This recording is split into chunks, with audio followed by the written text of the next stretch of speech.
Bugun unutilgan multfilmlar haqida gaplashamiz.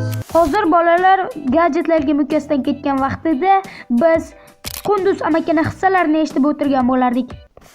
Unda boshladik. Birinchisi bu Qunduz amakini hissalari. To'g'ri, bu multfilm hammaga tanish va ko'rgan. Yaqinroq kelsanglar sizlarga erta aytib beraman.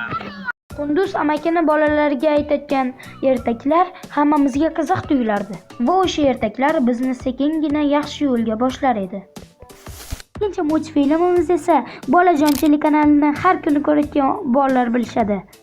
"Ну погоди" multfilmi Quyon qanday qilib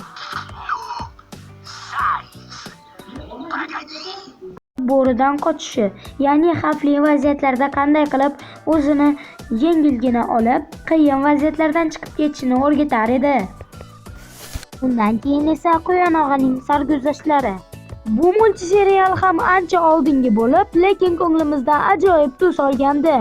Ayniqsa Quyon og'a boshqa hayvonlarni dog'da qoldirib aldab ketishi insonga boshqacha zavqqa bag'ishlardi.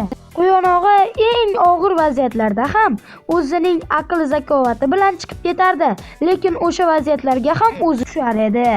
Har bir qismda Quyon og'a ba'zi hayvonlar bilan to'qnash kelishi va juda ham sho'xligi tufayli ba'zi muammolarga uchrashi mumkin edi, lekin o'sha o'ziga katta muammo ortilib kelardi. Lekin o'shanday qiyin vaziyatlardan ham chiqib ketishga muvaffaq bo'ladi. Quyon og'ani shaxsan o'zim ham juda ham ko'p ko'rganman va bu sizlarga qiyin vaziyatlardan chiqib ketish, o'zini qanday tutish va kulgili voqealarni eslatadi. Hammaga xayr, omon bo'linglar. Agar videomiz yoqqan bo'lsa, like bosib obuna bo'lib qo'ying. Tezroq obuna bo'ling, bo'lmasam pulli qilib qo'yamiz. Xayr.